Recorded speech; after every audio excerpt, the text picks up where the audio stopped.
Welcome to CSIS. My name is Joseph Mikan. I'm the Director of the Energy Security and Climate Change Program here. I'm grateful for all who've joined us in person for what I hope is an exciting day of thinking about this moment of renewal for U.S. clean energy strategy. We've passed through the revisions of the energy tax credits associated with the Inflation Reduction Act. We have a new administration, a new Congress here in Washington that's truly settling in. We're getting an understanding of the things they want to achieve when it comes to international policy, a higher level of exports from the United States, trade policy, et cetera. Hopefully we'll be able to touch on all those things today. But we also still know that U.S. public policy has durable interest in clean energy manufacturing, and the United States has a strategic interest in playing a part in the value chains of today's energy system, tomorrow's energy system, and the energy system we will develop together over the next 10 and 20 years. Since we got a late start, we're going to cut off the opening speech there. But for those who are joining us online, you are more than welcome, and we're grateful for your attention to this matter. There's a question box for the appropriate time on the web application. We do encourage you to insert questions that will be ported up to our moderators. With that, please let me introduce our first moderator, my colleague, Deputy Director and Senior Fellow in our Program for Energy Security and Climate Change, Leslie Abrahams, for a discussion on the state of manufacturing and industrial policy toward clean energy in the United States. Leslie, take it away. Thank you, Joseph. Good afternoon, and welcome to today's first panel. We're focusing on the role of U.S. clean manufacturing in global value chains. So we're thrilled to have you all here in person and online to join us today as we dive into this timely conversation at the intersection of innovation, policy, and global competitiveness. So first, I'd like to just really quickly introduce our panel. We have Miriam D'Onofrio, who's the Senior Director of International Markets and Policy at X-Energy. She has deep expertise from across the White House, State Department, and Department of Energy. We have Cole Simons, who's the Managing Director of Government Affairs with GE Vernova, and previously was Senior Policy Advisor to U.S. Senator Bill Cassidy, working on energy and trade. And finally, we have Dave Banks, who's a fellow at the Bipartisan Policy Center and serves as the chief strategist for Republicans on the House Select Committee on the Climate Crisis, and is a veteran of both the Trump and Bush administration and has had senior roles at the intersection of energy, trade, and international diplomacy. So first, I'd like to just open it up for some brief, high-level introductory remarks from our panelists, and maybe Miriam, we can start with you. Thank you so much, Leslie. It's lovely to be here. I never pass up an opportunity to talk about clean energy manufacturing and especially the role that all of our companies and my company is playing in that kind of renaissance in the United States right now. So I really appreciated some of the questions that the audience posed to Joseph at the beginning about whether or not clean energy can be competitive on a global scale without any sort of subsidies. What is the role of governments when trying to not only deploy different energy technologies, but also grow the manufacturing capacity to support that deployment? And how do we maintain our competitiveness in the United States in a global market? So I really appreciated all of that. I think right now, what we're seeing in this current moment with the Trump administration too, is we are seeing a coalescing around a certain few technologies. And regardless of whether you think those are the right technologies, the fact that we are coalescing around a few technologies and focusing on them is the right direction. Why do I say that? Because we are not good at doing a lot of things at the same time. I think that in order to achieve sort of the three main policy objectives that we have as a country, one is to increase our global competitiveness, two is to increase jobs and stimulate economic growth in the country, and then three is to achieve the energy dominance that the Trump administration is advocating. I think that does require intense focus. And so you are seeing us coalesce around geothermal in a new way. You're seeing us coalesce around nuclear in a new way. And maybe wind and solar are sort of getting the short stick right now, but maybe that'll come back over time. And so we're witnessing the kind of focused industrial policy that Joseph and I had talked about so many times previously, before I joined X Energy when I was in the government, where you're seeing an alignment of our export policies, our trade policies, and our domestic sort of incentives, even on the state level, around supporting the growth of these kind of technologies. And in nuclear, for example, too, we're finally sort of seeing that focus that we really need in order to commercialize the next generation of reactors. There's been 2 or 3 so-called nuclear renaissances before, and this one is not a renaissance. To us in the industry, we're really seeing this as a game-changing moment with the executive orders, with what the NRC has been doing, the Nuclear Regulatory Commission has been doing recently on the accelerated schedules and timelines they've issued for several reactors just this year. So we're sort of seeing that alignment in a new way between government agencies that we didn't have before. So I think that that's a really exciting moment for us to capture and build on, and industry too. We got to sort of step up now as well. So I'd love to explore that in further conversation. I'm happy to hop in here. Thanks for having me today and having this panel. It's a fun one to be on. It's often best that I start by level setting with who GE Vernova is. Some people know us, some people do not. GE Vernova spun out of Legacy General Electric last year in April. So we've been, in one way, a company for 135 years, and another way, a company for a year.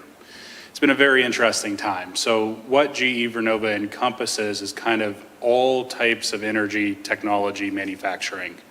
We lead the world with about 7,000 gas turbines deployed.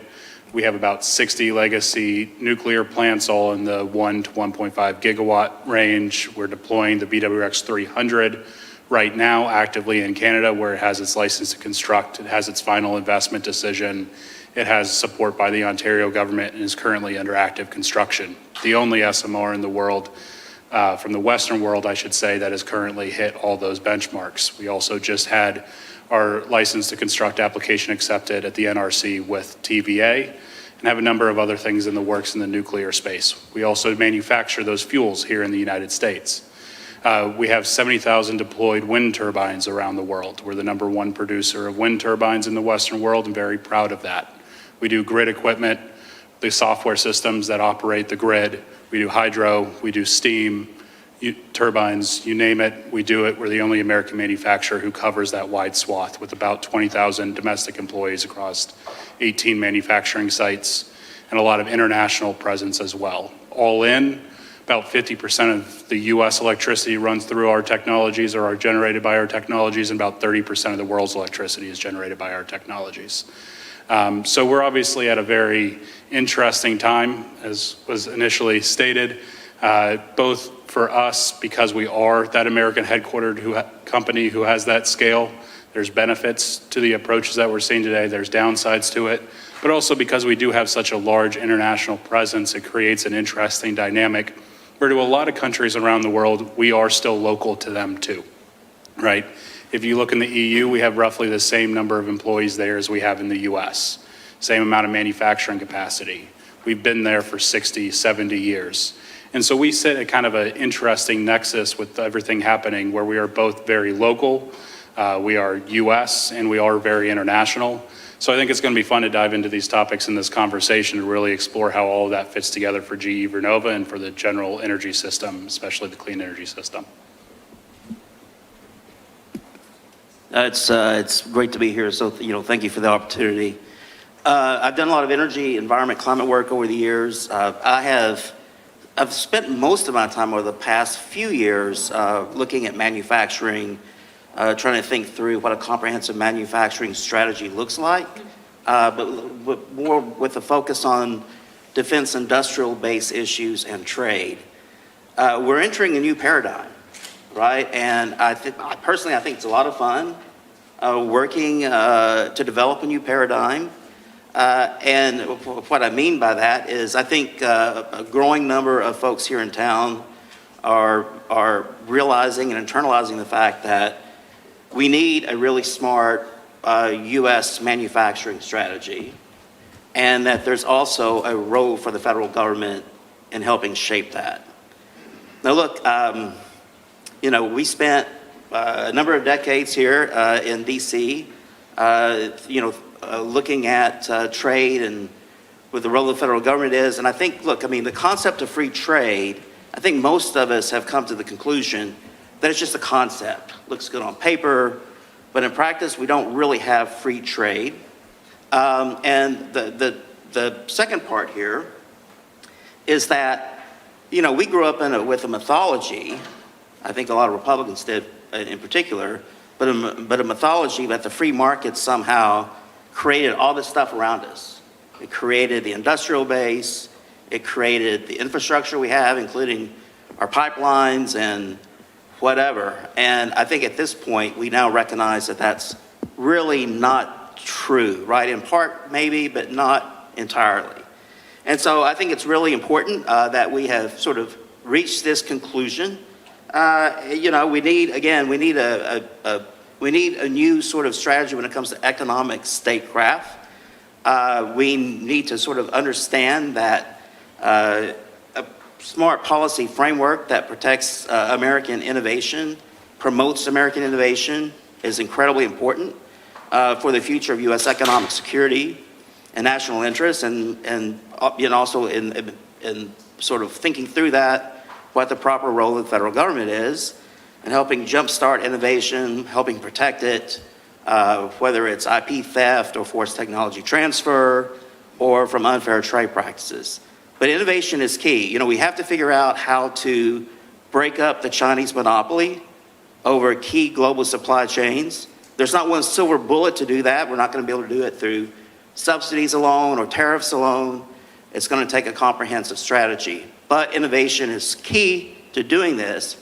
Because look, the Chinese in many ways are 40 years ahead of us, right, when it comes to industrial policy, critical minerals, whatever you want to call it. And so for us, we're not going to be able to recreate that here in the United States through sort of conventional means. It's all going to be about innovation. We need the innovation in order to leapfrog what the Chinese have done, to leapfrog their advances, and to essentially set up a situation where the technology breakthroughs that we're able to commercialize and take advantage of leave those Chinese advances essentially as stranded assets. So, thank you. Well, thank you all. You certainly introduced a lot of different important topics that we could jump off from. But I think first, Dave, I'll start with you. You mentioned there's a role for the federal government. I'm just curious, from your experiences with the first Trump administration, what insights can you share about how the administration is thinking about the role of U.S. exports in global trade? And how does tariff diplomacy and changes to the IRA play into that? Good question. Let's talk about energy dominance for a second, because I know that it's become more of a thing that people talk about, but a lot of folks don't quite know the genesis of the phrase. Because when the started talking about it in the first term, people were like, "What the hell is this? What does it mean?" And look, it comes from a speech that the president made in May of 2016 in North Dakota during the campaign. And he only gave one speech during the entire campaign on energy. And he plugged this phrase, we're going to achieve energy dominance. And so when we moved into the first term, no one really quite understood what that meant. So we pulled together a process to figure out what that meant.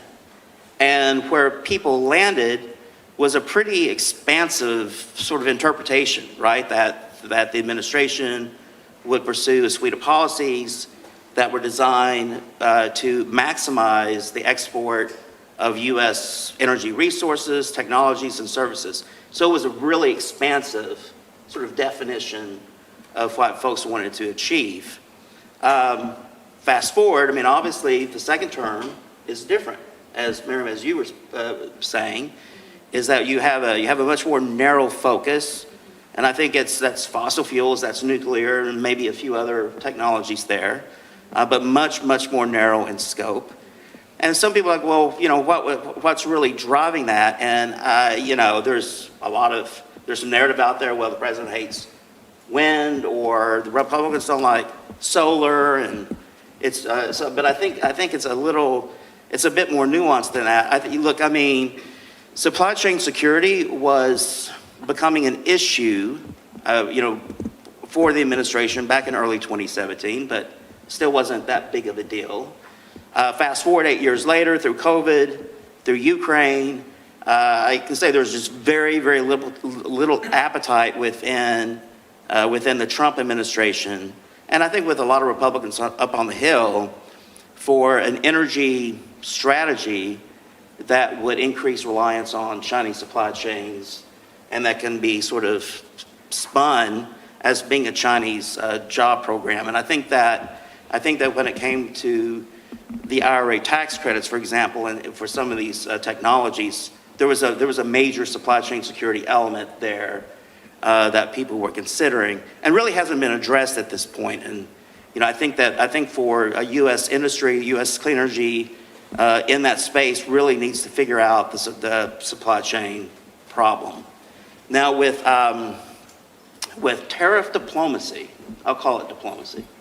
With tariff diplomacy, and I'll allow my colleagues to comment on the BBB if they want, but on tariff diplomacy, look, it's pretty clear, this is kind of a no-dust statement, but it's pretty clear that if you get into a trade war where you have retaliatory tariffs on U.S. exports, that's not going to be good for U.S. clean energy exports. But I also have to say, and I don't want to be too provocative here or controversial, but sometimes I wonder, just how competitive are U.S. clean energy exports, right, vis-a-vis their competitors in China?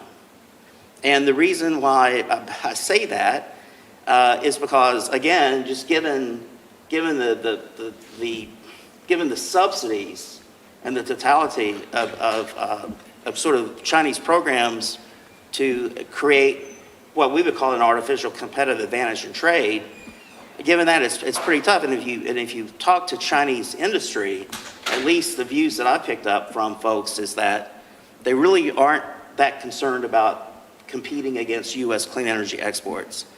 Now, I think that's something we should talk about. If that's true, that's not good. But I think it also may just simply reflect the fact that under the current international regulatory trade regime, it's stacked against us. And so we need to figure out how to reset the trade regime, and the president and this administration is certainly dedicated to doing so.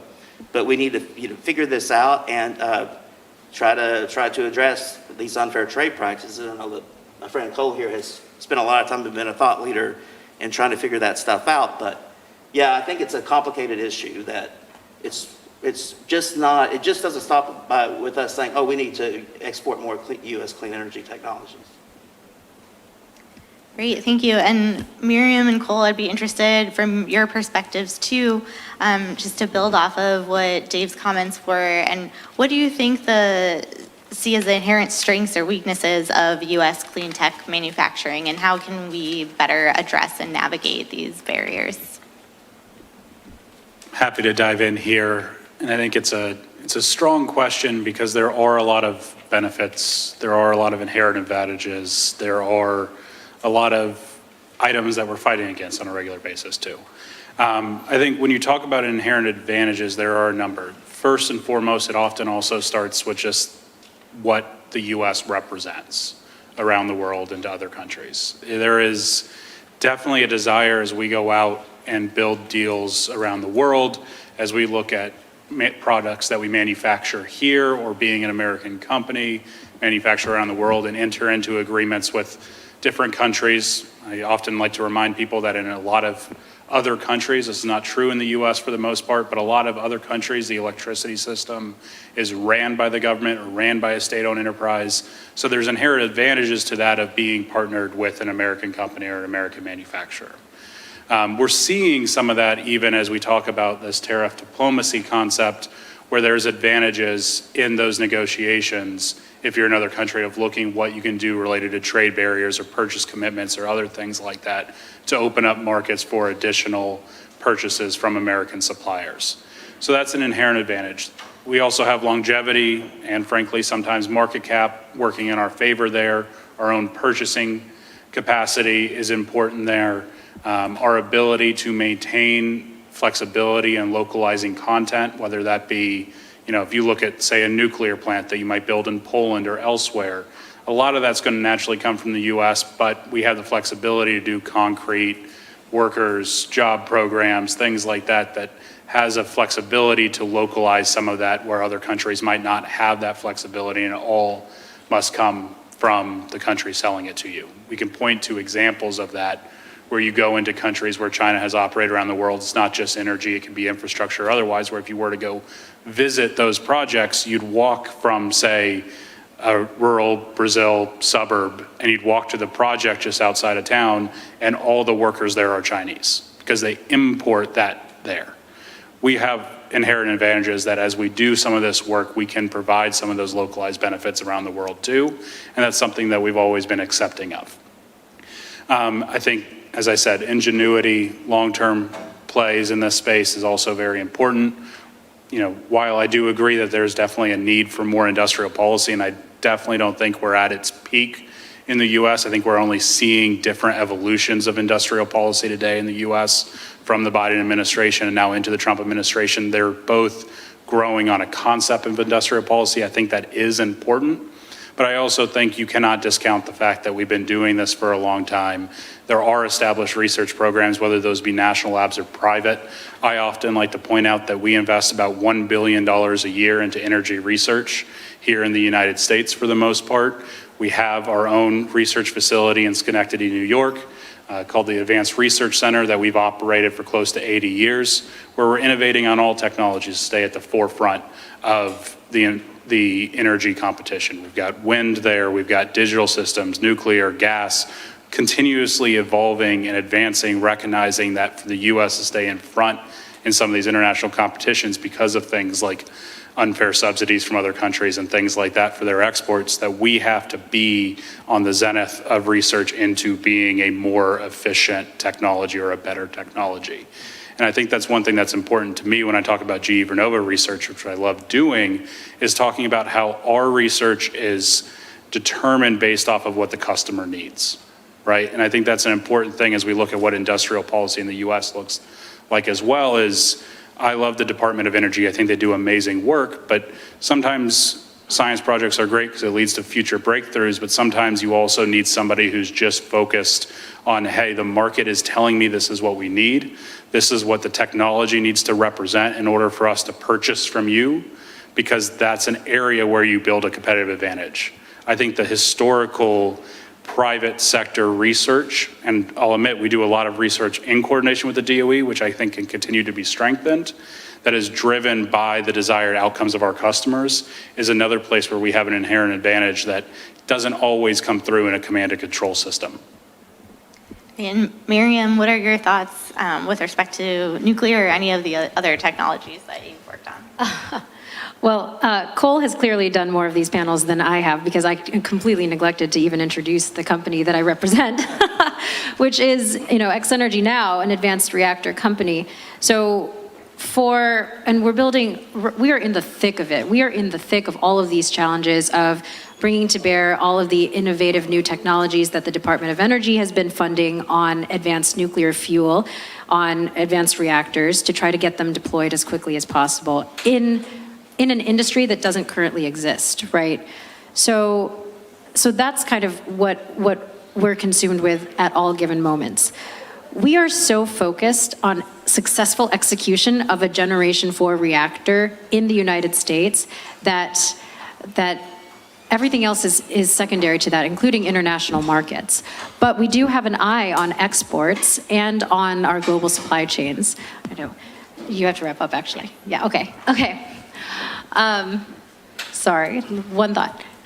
I just want to make a really quick point though in general. I think that the comparative advantage that the United States has is that our technologies are the best, but our process of project execution is not. And that is how time and time again, I have seen us lose competitions overseas because our model of project finance, of project development, of project execution is not as coordinated as some of our competitors. I see it time and time again, particularly in the nuclear sector. So it's not only good enough for us to build the best for us to design the best reactor. We have to design the best project delivery model, because that's what we lack internationally, and that's where our export competitive advantage is the weakest. So if that's the one thing that we can sort of focus on when we're thinking about global markets, then that will set us up for success. Great, thank you. And thank you so much to our panelists. There are so many more questions we could have asked, but we are going to move on to our next guest. So hopefully our panelists will be able to stick around and you all will be able to speak with them and ask questions later in the reception.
Welcome back.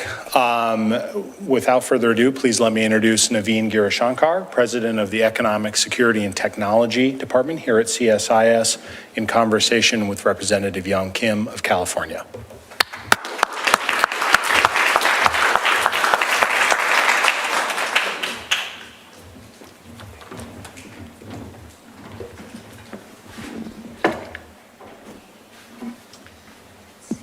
Okay, well, thank you. Hello, everybody, and a very warm welcome to Representative Kim.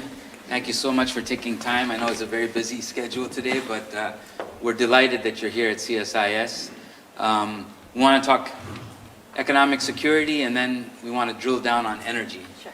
You have been a leading voice on the National Economic Security hearing that you had.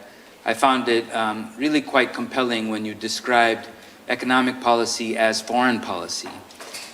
Give us a little double click on what you meant by that to get the conversation started, Representative. Thank you so much, Naveen, and thank you, CSIS, for having me today. One of the recent hearings that my subcommittee on East Asia and the Pacific had was on the economic statecraft and how we need to reform or make it stronger so that we can utilize all of the tools we have and ensure that the economic security is our national security and economic policy is our foreign policy. And with that in mind, we wanted to ensure that what we do always keeps the economic statecraft, which has been fragmented and split across all different sections over the last 20 years or so. So I wanted to really address the issue as a critical priority for the House Foreign Affairs Committee, as in 20 years, we have never been able to fully reauthorize State Department. So through that process, I want to ensure that the foreign commercial service that has been taken out of the State Department and into the Commerce, but that really didn't meet the intended purpose. So through the state reauthorization process, I want to be able to bring back FCS.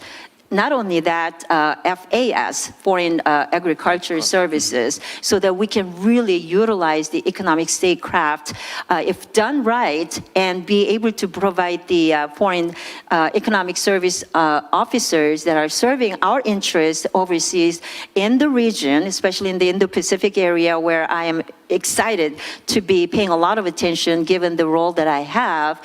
They will be able to have all the diplomatic tools that we have in the diplomatic toolkit and help our American businesses that are trying to, invest in the region. So that's what I mean by when you talk about energy issue is our national security, foreign policy issue. So economic security is foreign national security. Got it. And I want to come to energy in a moment, but let me linger on the first point for a second here.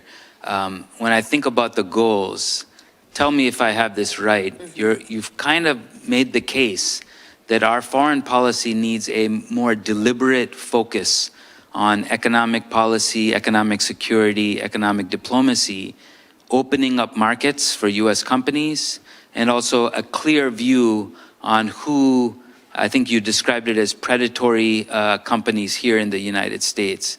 Tell us a little bit more about this and what the goal is here. So I think when we talk about economic strategy, there are a couple things that come to mind. First of all, we need to prioritize the securing supply chains, prioritize reducing our U.S. as well as our ally and partners' dependence on China, and prioritize on making sure that our American companies have the right tools and have the ability to have market access and protect them from the predatory foreign competition. So some of the ways that we can use as metrics to see if it is really working is utilize, as I mentioned earlier, foreign commercial service.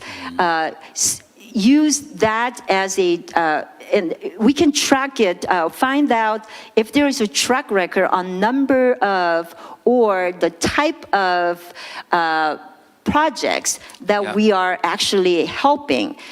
So that's what I meant. And if we are actually helping U.S. businesses abroad, including the AI, defense, or energy sectors, and foreign government contracts that we were able to help secure.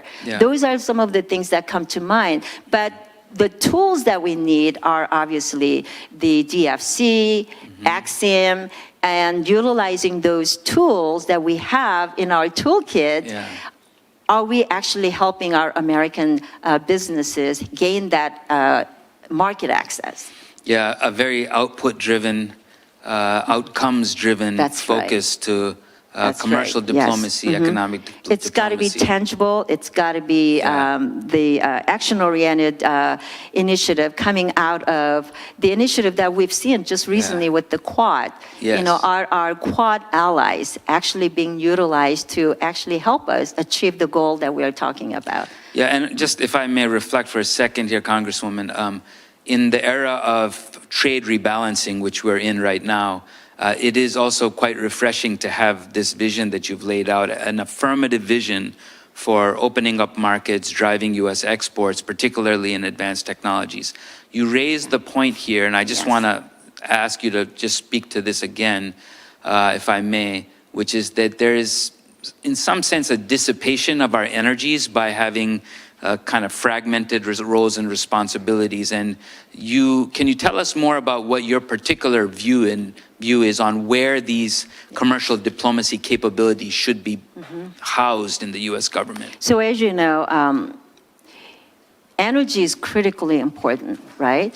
And right now, we've seen in the conflict that we've seen in Russia, how they are, I guess, they're really using I was talking to my staff on the way over here.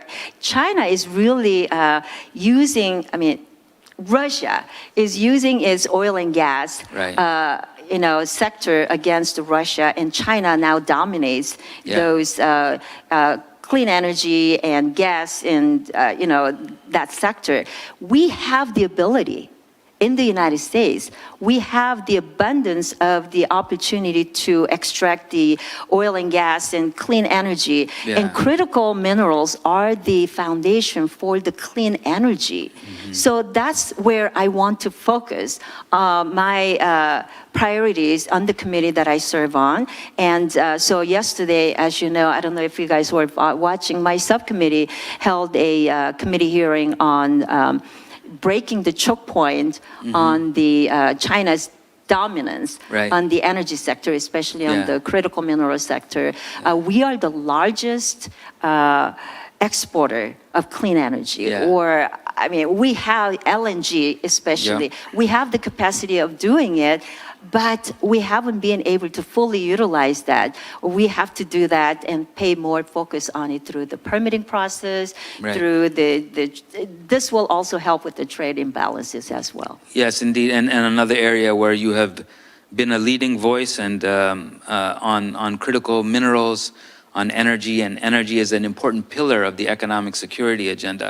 You talked about investment at home and our building in the previous panel, building our manufacturing capability and I would say our processing capability in critical minerals. What about partnerships with other countries in order to break the chokehold? How do you see that? Well, obviously, let's talk about ASEAN, right? yeah. I mean, ASEAN is where we have like 700 million population, and it is the third largest market. There is a tremendous opportunity where we can really use that partnership. Yeah.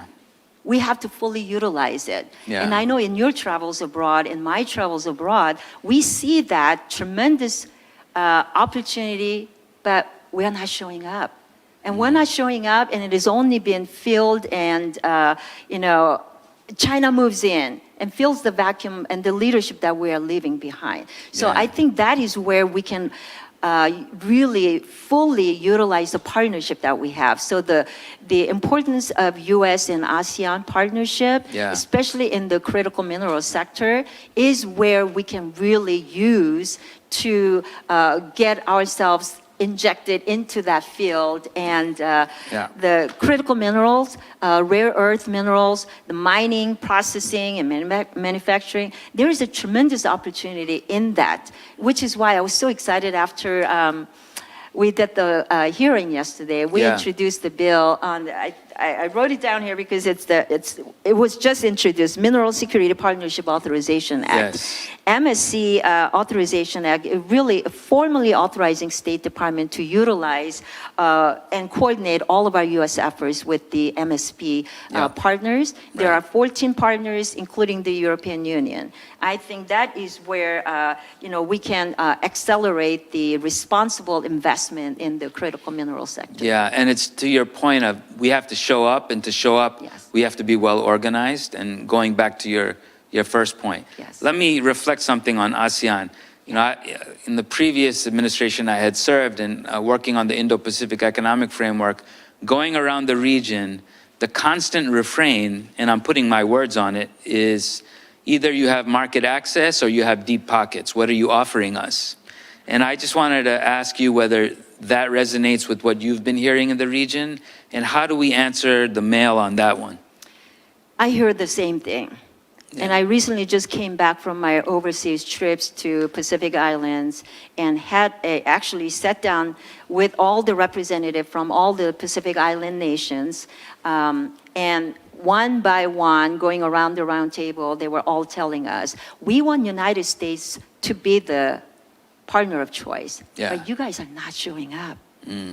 China is coming in with the bag of funds, pocket full of offers that just cannot refuse. And so they're saying, can you do something? We want to work with you. We want you to partner with us. You just have to show up and show us what you can do better to help us. Palau is a good example, right? Yeah. I mean, Palau has stood very firm against the coercion that China brings in. China came in and said, we can do all of these XYZ and build all these infrastructures, do whatever you want to do, but there is only one condition. You have to stop and sever your ties with Taiwan. And it was like a 1 or 2 days just prior to my delegation's arrival. And President Whips of Palau basically said at a large conference, a public forum like this. Let me tell you something. And he was talking to the Chinese counterpart. You know, when you get married between man and wife or your partners, you make the oath and Right. say, until death do us apart, you know, I'll be with you forever. Right. And he said, Taiwan is that. Yeah. Taiwan is that partner. Until death do us apart, we Yeah. will not Yeah. abandon Taiwan. It's that kind of sentiment that I'm hearing from the Pacific Islands and our allies and partners in the region, especially in the ASEAN Yeah. countries. So that tells us there is a great hunger Yeah. and desire for us to show up and Right. give them what they can do with us. And one of the tools that we can utilize is the DFC, Yeah. Development Finance, Corporation. Yeah. Our subcommittee has the jurisdiction and oversight of reauthorizing it. I'm really excited about working on that. Yeah. And part of the proposals in reauthorizing it is the equity fix. Yeah. We got to increase the amount that we can utilize to, use, and then also expand the countries that are, qualified to Right. be a part of it. Right now, Right. it's only intended for low to mid Yeah. income countries. And Palau, for example, is considered high income. But if we can fix this, we Yeah. can do so much, and they won't have to always fight against the Chinese economic coercion. Sri Lanka and other countries are a good example. Yeah. Chinese went in, we were not there. Yeah. Look what happened. So we Well- just need to show up, and I agree with you. Yeah. What you're hearing, what you're seeing on the ground is exactly what I'm hearing and what I'm seeing. So we just need to do better. Well, you certainly have a number of ideas there on DFC. Let me ask a question here, because one of the challenges has been we might be able to provide financing, but if you don't look downstream at who does the procurement or which vendors win the procurement, you might be shooting yourself in the foot. So you might be funding projects that, frankly, PRC-linked companies are providing. I just wanted to get your thoughts on that, because it's perhaps not enough just to finance, although we need to do that. But we also need to make sure that the providers, whether they're our companies or allied companies, are also in the game, So right? as we utilize vehicles like DFC and XM, we want to ensure that there is that component of training. Yeah, The workforce. Yeah. We have a lot of, for example, I was just talking to some other organizations like Ukraine. Yeah. We have settled a lot of Ukraine refugees in the United States. Right. We need to be able to utilize them, train them, and then when the conflict ends, hopefully Yeah. soon, they will want to go back Right. and rebuild, and we can utilize these tools that we have, and then we really focus on workforce development, Right. the tremendous, the talents that they can have. So we want to be able to include in the DFC, for example, Right. we want to be able to include the training, workforce development, and then be able to identify Yeah. the projects, the initiatives, or the companies that are utilizing our financing tools Yeah. to be able to really incorporate all of that. Got So it. hopefully, Yeah. that will Yes, help. it's a tall order, but we have to start somewhere. Let me just ask you, you've done some really interesting thinking on XM and how to expand its toolkit.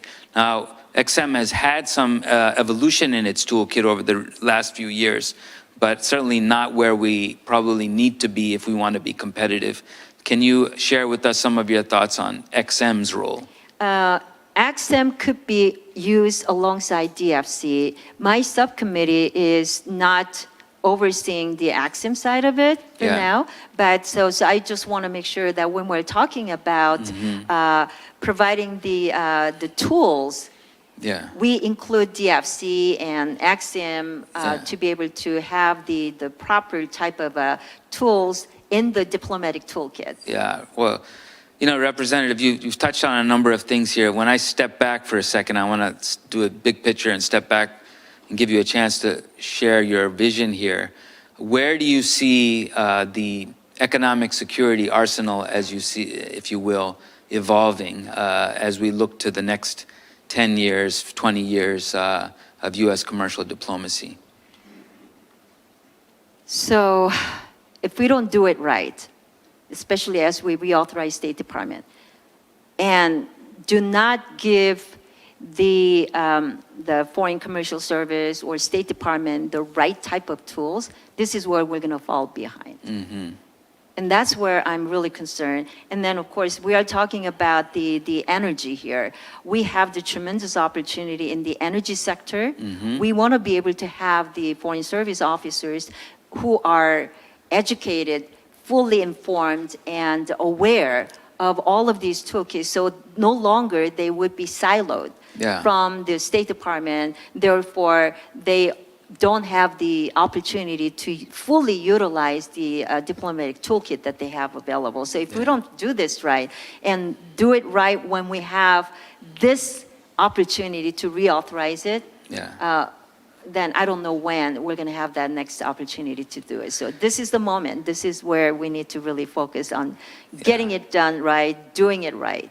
Well, we deeply appreciate your leadership on this. We have a department that's focused on these economic security issues, and these moments for reform come along once in a while, and that's when you have to strike. And I think you're really shaping the way we think about this, and really appreciate your leadership. And thank you for making the time and coming here today. Thank you so much for having me. Thank you very much, everyone. Thanks.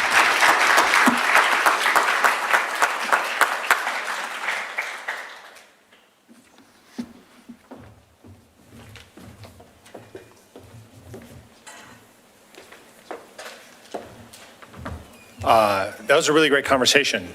Like, sometimes funny, you're here at 2:30 in the afternoon in a think tank and thinking about when the coffee break is, but you're also talking about the reorganization of the State Department to achieve an entirely different brand of American foreign policy, an ongoing conversation in Washington. And I heard so much in there about chasing new opportunities with tangible and actionable programs. So hopefully the second half of our program today helps give some contours around how we can actually accomplish those goals. In the meantime, we have a 10-minute coffee break for those here in the room. For those joining online, please do grab some refreshments as well, and we will begin programming it again in about 10 to 12 minutes. Thank you all.